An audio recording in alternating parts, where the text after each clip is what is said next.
আসসালামু আলাইকুম সবাইকে। আজকে আমরা এসএসসি হিসাব বিজ্ঞান প্রথম পত্র থেকে আর্থিক বিবরণ অধ্যায়ের উপর একটি সৃজনশীল প্রশ্নের সমাধান করব। আজকে আমরা ঢাকা বোর্ড 2023 সালে আর্থিক বিবরণ অধ্যায় থেকে যে প্রশ্নটা হয়েছিল এটি সলভ করব। আমরা একটু শুরুতে প্রশ্নটা দেখে নিই, প্রশ্নে কি বলা আছে। আমরা দেখতেছি ঢাকা বোর্ড 2023 সালে আমাদের সৃজনশীল প্রশ্নে 1 অথবা 2 আমাদের আর্থিক বিবরণী থেকে আমাকে একটা রেওয়া মিল দিচ্ছে। রেওয়া মিলে বলা আছে মনা ট্রেডার্সের 2022 সালের 31 ডিসেম্বর তারিখের রেওয়া মিল নিম্নে প্রদত্ত হলো। তার মানে আমার 2022 সালের ডিসেম্বর 31 তারিখের জন্য আমাদের রেওয়া মিলটা নিচে দেওয়া আছে।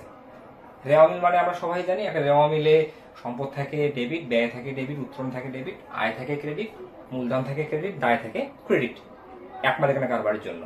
এর নিচে আমার কিছু সমন্বয় আছে। আমরা এখানে দেখতেছি যে ঢাকা বোর্ড 2023 সালের যে ম্যাপটা এসেছিল, এখানে আমাদের 6টা সমন্বয় আছে, 1 2 3 4 5 6। এখান থেকে আমার করণীয় গুলো লক্ষ্য করো, অর্থাৎ সৃজনশীলের যে পার্ট গুলো ক খ গ। প্রথমে কয়ে আমাকে নির্ণয় করতে বলছে মোট রাজস্ব আয়ের পরিমাণ নির্ণয় করো, খয়ে বলছে আয় বিবরণী প্রস্তুত করো, গয়ে বলছে ডিসেম্বর 31 2022 সালের আর্থিক অবস্থার বিবরণীতে সম্পদ পার্শ্ব দেখাও। এই হচ্ছে আমাদের সৃজনশীল প্রশ্ন। প্রথমে আমাকে মোট রাজস্ব আয়ের পরিমাণ নির্ণয় করতে বলছে। আমাকে আগে জানতে হবে মোট রাজস্ব আয় বলতে এখানে কি বোঝানো হচ্ছে। রাজস্ব আয় বলতে একটি হিসাবকালে মোট আয়কে বোঝানো হয়, যে মোট রাজস্ব আয়ের পরিমাণ নির্ণয়, অর্থাৎ 2022 সালের ডিসেম্বর 31 তারিখ পর্যন্ত এই প্রতিষ্ঠানে মোট আয়ের পরিমাণ আমাকে নির্ণয় করতে বলছে। তাহলে রাজস্ব আয় বলতে আসলে মুনাফা জাতীয় আয়কে বোঝায়, মুনাফা জাতীয় আয়কে বোঝায়। তাহলে আমরা প্রথমেই ক সলভ করবো। ক সলভ করার লক্ষ্যে আমরা বোর্ডে আগে লিখবো যে 1 নং প্রশ্নের সমাধান বা 2 নং প্রশ্নের সমাধান লিখে কনে লিখবো ক মোট রাজস্ব আয়ের পরিমাণ নির্ণয়। আমরা সলভ করব বিবরণ টাকা। এখন রাজস্ব আয় আমি কি আনবো, রেওয়া মিল এবং সমন্বয় দুই জায়গা থেকে আমরা যে যে আয়গুলো এই প্রতিষ্ঠানে হয়েছে, অর্থাৎ মুনাফা যদি যে আয়গুলো আছে এগুলো একে একে লিখবো। এই জন্য আমরা একটু সমন্বয় গুলো পড়ে নিবো, যে সমন্বয়ে আবার আয় রিলেটেড কি কাজ আছে একটু আমরা সমন্বয় গুলো পড়ে নিই। অন্যান্য তথ্যগুলো রেওয়া মিলের নিচে প্রথমে বলা আছে অব্যবহৃত অফিস সরবরাহ 4500 টাকা। অফিস সরঞ্জামের উপর 10% হারে অবস্থা ধার্য হয়েছে। প্রতি মাসে 600 টাকা হারে অগ্রিম বীমা নিঃশেষ হয়। অনুপার্জিত সেবা আয়ের বিপক্ষে 50% সেবা প্রদান, এটা হচ্ছে রাজস্ব আয়ের অন্তর্ভুক্ত। অগ্রিম প্রদত্ত পরিবহন ব্যয় থেকে 4500 টাকার সেবা পাওয়া গেছে, এটা আসলে রাজস্ব আয়ের অন্তর্ভুক্ত না, ব্যয়ের অন্তর্ভুক্ত। 6 বলা আছে সেবা প্রদত্ত হয়েছে কিন্তু এখনো পাওয়া যায়নি 5000 টাকা, এটা আমার রাজস্ব আয়ের অন্তর্ভুক্ত। তাহলে আমরা সমন্বয়গুলো দেখে নিলাম। সমন্বয় অনুযায়ী 4 নম্বর সমন্বয় এবং 6 নম্বর সমন্বয় মোট রাজস্ব আয়ে আসবে। এখন আমরা মোট রাজস্ব আয় নির্ণয় শর্তে আগে রেওয়া মিল থেকে যে যে আয়গুলো আছে সেগুলো নিব, তারপরে সমন্বয়গুলো আমরা কাজ করবো। তাহলে আমরা রেওয়া মিলে চলে যাই। আমরা রেওয়া মিলে থেকে কি কি আয় আছে আমরা জানি। ব্যয় মানে ডেবিট, আয় মানে ক্রেডিট। তাহলে রেওয়া মিল থেকে আমি যখন আয়গুলো নিব আমরা কিন্তু ক্রেডিট দিকের দফাগুলো নিব, কারণ আয় ক্রেডিট দিকে থাকবে। প্রথমে অফিস সরঞ্জাম আছে, এটা সম্পদ, আয় না। অগ্রিম বীমা ব্যয় আছে, এটা আমাদের সম্পদ। অফিস সরবরাহ এটা আমাদের ব্যয়। পুঞ্জীবিত অবচয় এটা আমাদের বিপরীত সম্পদ। প্রদেয় মজুরি এটা আমাদের দায়। অগ্রিম পরিবহন খরচ এটা আমাদের সম্পদ। সেবা আয়, এই যে আমরা আয় পেয়ে গেছি, সেবা আয় আমাদের 35,000 টাকা আছে। তাহলে আমি তোমাকে কি বললাম যে রাজস্ব আয় বলতে মুনাফা জাতীয় আয়কে বোঝায়। তাহলে আমরা রেওয়া মিল থেকে সেবা আয় নিব, লিখবো সেবা আয়।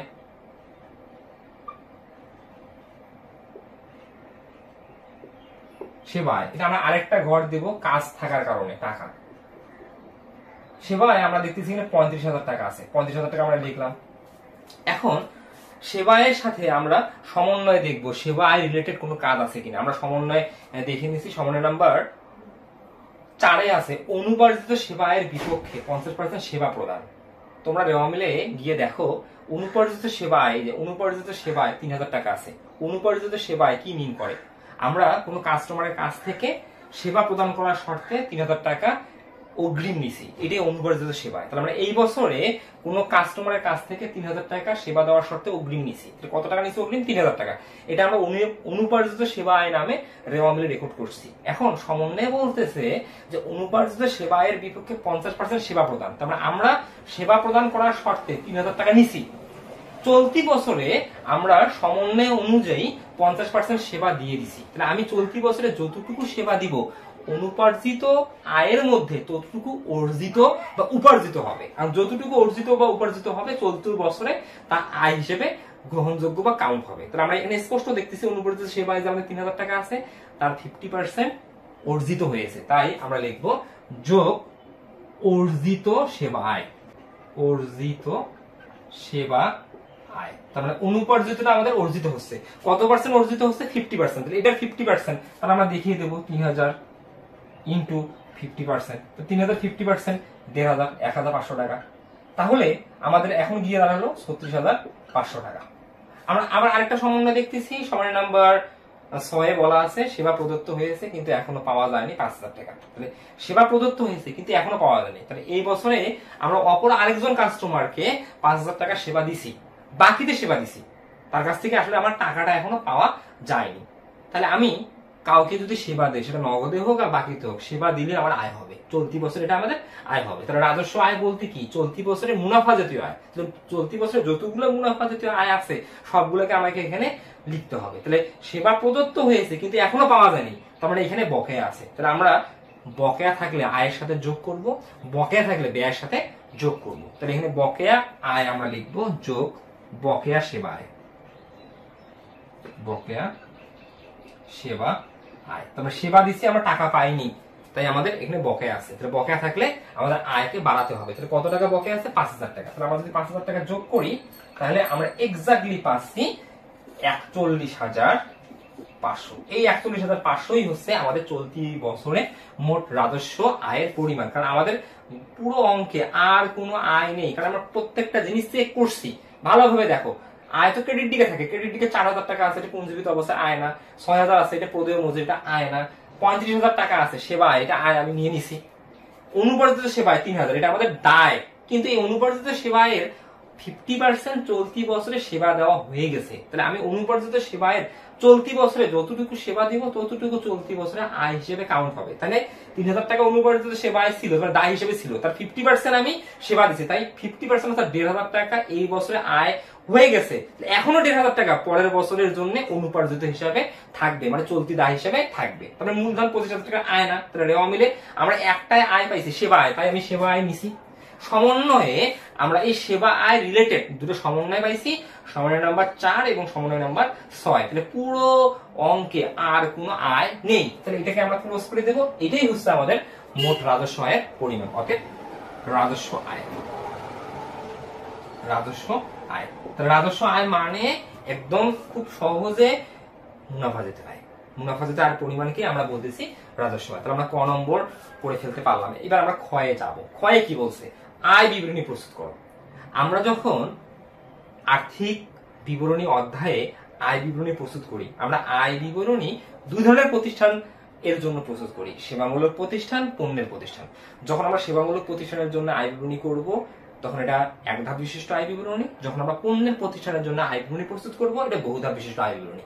বহুধাপ বিশিষ্ট আয় বিবরণীতে 5টা ধাপ আছে: পরিচালনা আয়, বিক্রিত পণ্যের ব্যয়, পরিচালন ব্যয়, অপরিচালন আয়, অপরিচালন ব্যয়। 5টা ধাপ নিয়ে আমরা বহুধাপ বিশিষ্ট আয় বিবরণী প্রস্তুত করে থাকি। আর যখন সেবামূলক প্রতিষ্ঠান, এটা এক ধাপ বিশিষ্ট আয় বিবরণী। এক ধাপ বিশিষ্ট আয় বিবরণী মানে কি? যতগুলো আয় আছে আয়গুলোকে এক জায়গায় রাখবো, যতগুলো ব্যয় আছে ব্যয়গুলোকে এক জায়গায় রাখবো। আয় থেকে ব্যয় বিয়োগ করে আমরা নিট মুনাফা বা নিট ক্ষতি নির্ণয় করব। তাহলে আমরা যেহেতু দেখতেছি এই প্রতিষ্ঠানটা সেবামূলক, কিভাবে বুঝবো সেবামূলক? কারণ রেওয়া মিলে ক্রয় বিক্রয় নেই। কারণ যদি এটা পণ্যের প্রতিষ্ঠান হতো, রেওয়া মিলে পণ্য ক্রয় থাকতো, পণ্য বিক্রয় থাকতো। পণ্য ক্রয় পণ্য বিক্রয় না থেকে কি আছে? সেবা আয় আছে 35,000 টাকা। এই সেবা আয় যারা কি নিন করে, যেটা সেবামূলক প্রতিষ্ঠান। যদি পণ্য ক্রয় বিক্রয় থাকতো তাহলে এটা পণ্যের প্রতিষ্ঠান হতো, তখন সেবা আয় থাকতো না। ওকে, তাহলে আমরা এখানে ক্ষয়ের এখন আনসার করব আয় বিবরণী। তাহলে এখানে আয় বিবরণী যে আমরা প্রস্তুত করব এটা হচ্ছে আমাদের এক ধাপ বিশিষ্ট আয় বিবরণী। তাহলে এক ধাপ বিশিষ্ট আয় বিবরণী প্রস্তুতের লক্ষ্যে আমরা সলভ করব, টাকার ঘর আমরা করব 3টা। তাহলে আমরা ক্ষয়ে এখন আয় বিবরণী প্রস্তুত করব। আয় বিবরণী প্রস্তুত করার লক্ষ্যে আমরা বোর্ডে আমরা আয় বিবরণীটা সলভ করে নিলাম। আমরা খাতায় লিখবো, আমি আসলে প্রতিষ্ঠানের নামটা লিখি নাই জায়গার স্বল্পতার কারণে। তোমরা আগে প্রতিষ্ঠানের নাম লিখবা, তারপরে লিখবা আয় বিবরণী। তারপরে তুমি আয় বিবরণী কখন প্রস্তুত করতেছো? 2022 সালের 31 ডিসেম্বর তারিখে সমাপ্ত বছরের জন্য, অর্থাৎ 2022 সালের ডিসেম্বর 31 তারিখে সারা বছরের জন্য। এখন আমরা সেবামূলক প্রতিষ্ঠানে যখন আয় বিবরণী প্রস্তুত করব, এটা এক ধাপ বিশিষ্ট আয় বিবরণী। মানে কি? যতগুলো আয় আছে আয়গুলোকে এক জায়গায় রাখবো, যতগুলো ব্যয় আছে ব্যয়গুলোকে এক জায়গায় রাখবো। তাই আমরা লিখবো প্রথমে আয় সমূহ। আর আয় সমূহ আমরা কয়ে মোট রাজস্ব আয়ের পরিমাণ নির্ণয় করে ফেলছি। তাহলে আমরা এখানে ক থেকে নিয়ে আসবো রাজস্ব আয়। রাজস্ব আয় লিখে লিখবো ক হতে প্রাপ্ত, ক হতে প্রাপ্য। তাহলে কয়ে কিন্তু আমি রাজস্ব আয় বের করছি, তাহলে কয়ে আমরা রাজস্ব আয় বের করছি 41,500। 41,500 আমরা তৃতীয় ঘরে লিখবো। তাহলে আমাদের এখানে আর এটা দেখাতে হবে না, কারণ কয়ে তো বলাই আছে মোট রাজস্ব আয়ের পরিমাণ নির্ণয় করো। তাহলে আমরা অলরেডি কিন্তু আমাদের মোট আয় নির্ণয় করে ফেলছি, কারণ মোট রাজস্ব আয় মানেই হচ্ছে মোট মুনাফা জাতীয় আয়, যেটাকে আমরা আয় নামে আখ্যায়িত করি। এখন আয় থেকে আমরা ব্যয় বিয়োগ করব, তাহলে লিখবো বা ব্যয় সমূহ, ব্যয় সমূহ দিয়ে আন্ডারলাইন করবো। এখন আমরা প্রশ্নে দেখব আমাদের প্রশ্নে কি কি ব্যয়গুলো আছে, এই ব্যয়গুলো একে একে লিখবো এবং সমন্বয়ে যার যার কাজ আছে সমন্বয়গুলো আমরা সমন্বয় সাধন করব। তাহলে আমরা শুরু থেকে আসি। আমাদের প্রথম অভিসরঞ্জন আছে, এটা ব্যয় না সম্পদ। আমাদের অগ্রিম বীমা ব্যয় আছে, আপাতত এটা সম্পদ, পরবর্তীতে মেয়াদ উত্তীর্ণ হওয়ার কারণে এটা ব্যয় হবে। অফিস সরবরাহ আছে, এই অফিস সরবরাহটা আমাদের ব্যয়। তাহলে আমাদের অফিস সরবরাহ থেকে শুরু হবে। অফিস সরবরাহ আছে 12,500। অফিস সরবরাহ বলতে আসলে অফিসের মনিহারিকে মিন করে, তাহলে অফিস সরবরাহ আমরা প্রথম ঘরে লিখবো 12,500। প্রথম ঘরে লিখবো কেন? প্রথম ঘরে লিখবো যদি কাজ থাকে, কাজ সমন্বয় কাজ আছে। অফিস সরবরাহ কাজটা কি আছে একটু লক্ষ্য করি আমরা। এখানে বলা আছে সমন্বয় একে অব্যবহৃত অফিস সরবরাহ 4,500 টাকা। তাহলে আমরা রেওয়া মিলে অফিস সরবরাহ দেখতেছি 12,500। তাহলে আমাদের মনিহারি রেওয়া মিলে আছে 12,500। এই 12,500 টাকার মধ্যে হিসাবকাল শেষে দেখছি আমরা ব্যবহার করিনি 4,500, কারণ অফিস সরবরাহ আমরা ক্রয় করি ব্যবহার করার লক্ষ্যে, প্রতিষ্ঠানে ব্যবহার করার লক্ষ্যে। তাহলে আমরা প্রতিষ্ঠানে ব্যবহার করার লক্ষ্যে অফিস সরবরাহ ক্রয় করছিলাম 12,500 রেওয়া মিল অনুযায়ী। সমন্বয়ে দেখতেছি হিসাবকাল শেষে অব্যবহৃত আছে 4,500। অব্যবহৃত মানে কি? এই হিসাবকালে যা ব্যবহার করা হয়নি। এই 4,500 আমাদের এই বছরে সম্পদ অবস্থায় আছে। তাহলে আমরা যে 12,500 টাকা ব্যয় দেখাইছি, তাহলে এই ব্যয়টা বেশি দেখানো হয়েছে। প্রকৃত ব্যয় কত আমি যদি বিয়োগ করি তাহলে পাবো, তাই আমরা অব্যবহৃত বিয়োগ করি। তাহলে লিখবো মাইনাস অব্যবহৃত। অব্যবহৃত কত? 4,500। তাহলে চলতি বছরে আমাদের অফিস সরবরাহ ব্যয় কত? 8,000। এই 8,000 টাকা আমরা দ্বিতীয় ঘরে লিখলাম। এরপরে আমরা দেখবো আমাদের প্রশ্নে আর কি ব্যয় আছে। তারপরে আমাদের পুঞ্জীবিত অবস্থা, এটা আমাদের ব্যয় না, এটা আমাদের বিপরীত সম্পদ। তারপরে প্রদেয় মজুরি, এটা আমাদের দায়, শুধু মজুরি থাকলে এটা আমাদের ব্যয় হইতো। অগ্রিম পরিবহন খরচ, এটা আপাতত সম্পদ, কোনো ব্যয় যদি অগ্রিম থাকে এটা আমাদের সম্পদ। সেবায় আমাদের তো নিব না, আমরা ক্রেডিট তো নিব না। তাহলে আমাদের রেওয়া মিল থেকে আমরা ব্যয় পেলাম অফিস সরবরাহ।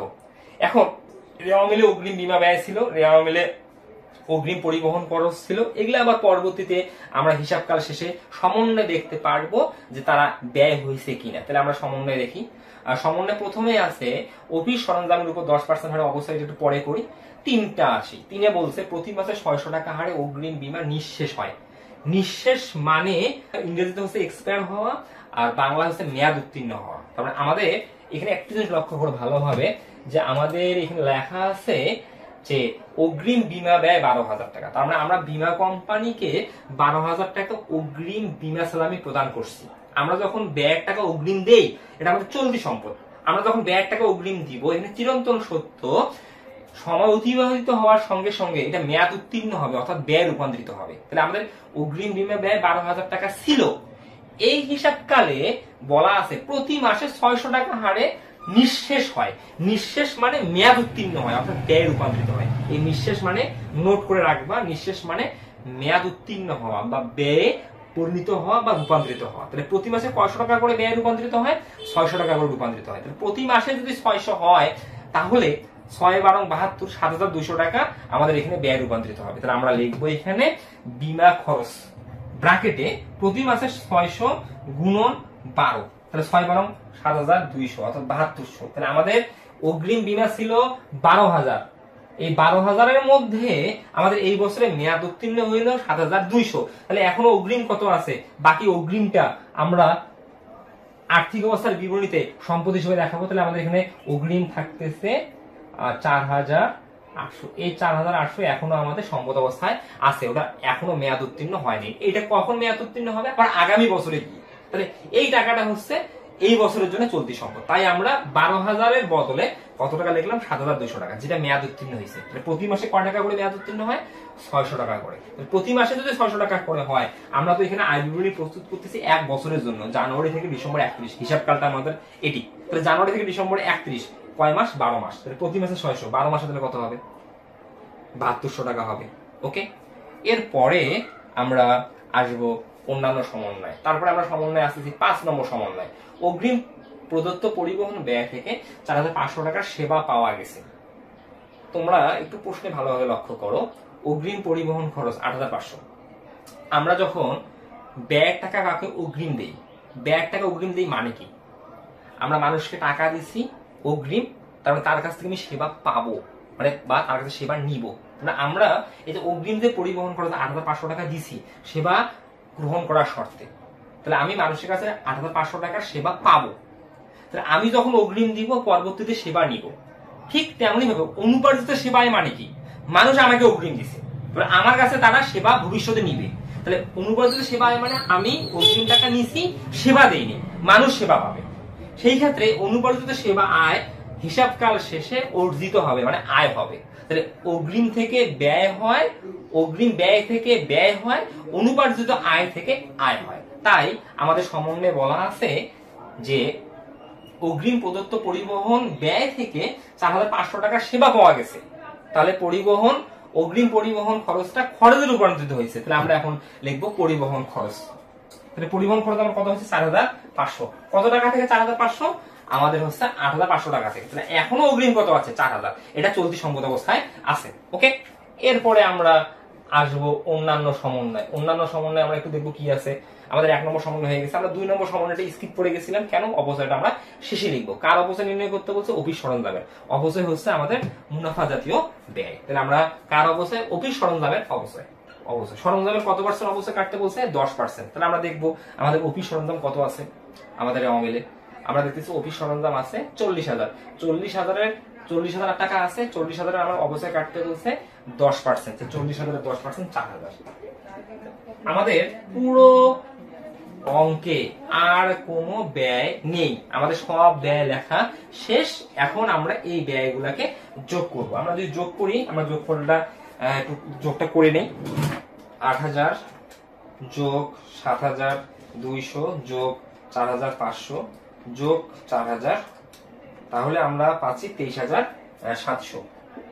এই ৩৩৭০০ আমাদের হচ্ছে ব্যয়। তাহলে আমাদের আয় ছিল ৪১৫০০, মোট আয়, মোট ব্যয় হচ্ছে ২৩৭০০। তাহলে আমরা যদি আয় থেকে ব্যয় বিয়োগ করি তাহলে আমরা বুঝতে পারবো আমাদের মুনাফা হয়েছে না ক্ষতি হয়েছে। তাহলে আমাদের আয় কত?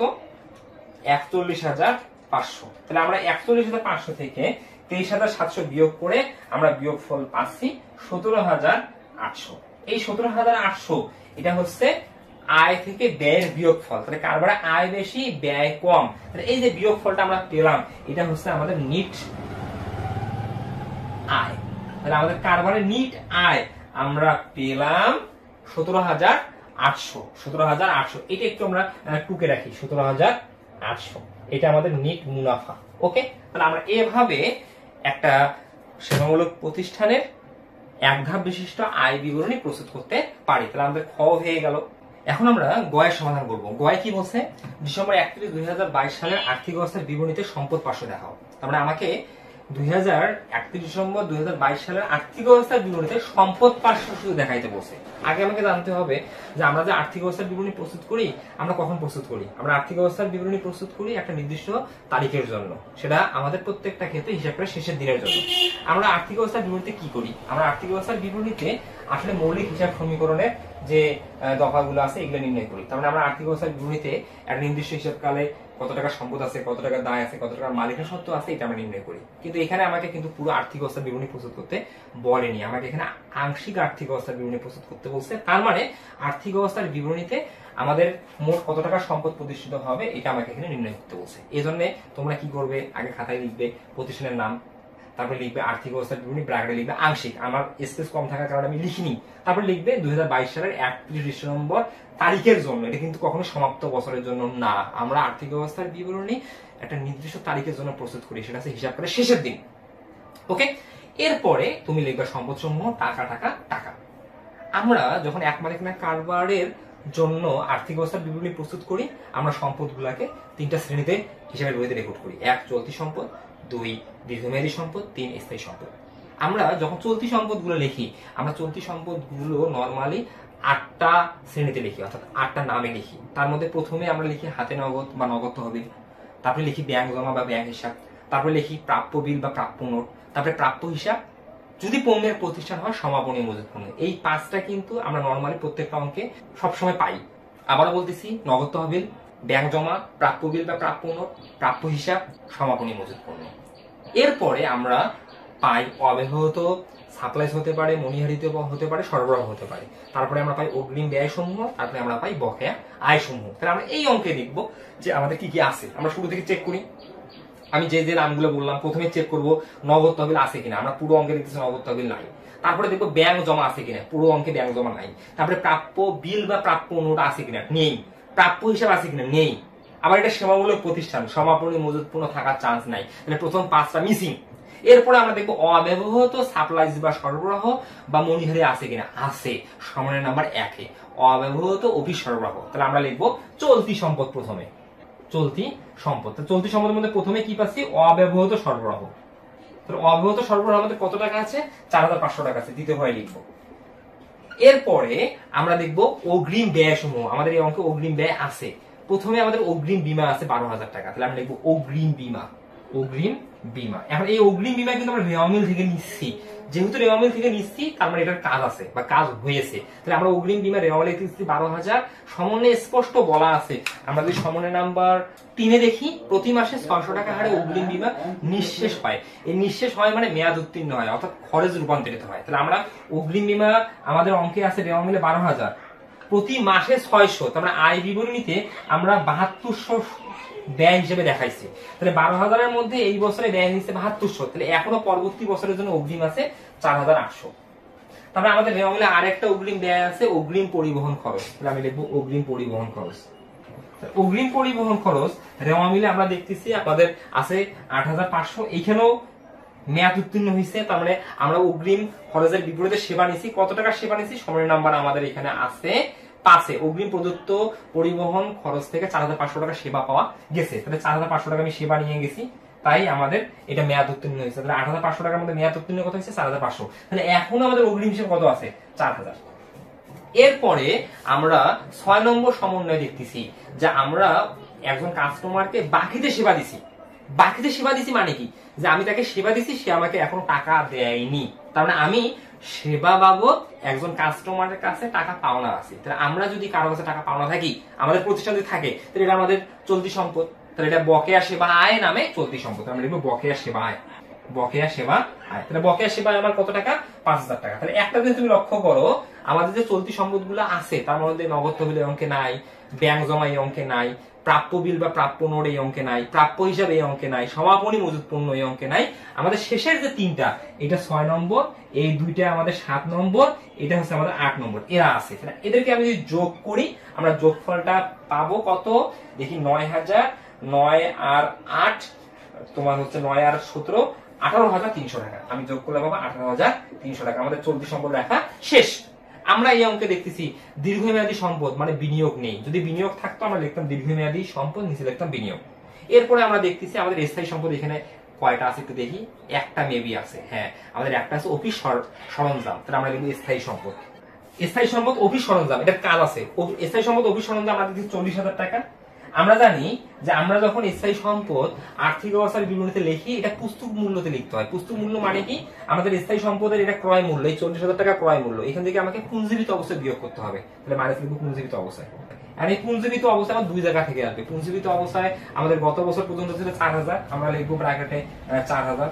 এই বছরে আমরা অবস্থায় কাটছি কত, আয় বিবরণীতে 40,000-এর কাটছি 10%, এই 40,000-এর 10% 4,000। তাহলে আমাদের গত বছরের পুঞ্জীবিত অবস্থায় সমষ্টি ছিল 4,000, এই বছরে হচ্ছে 4,000।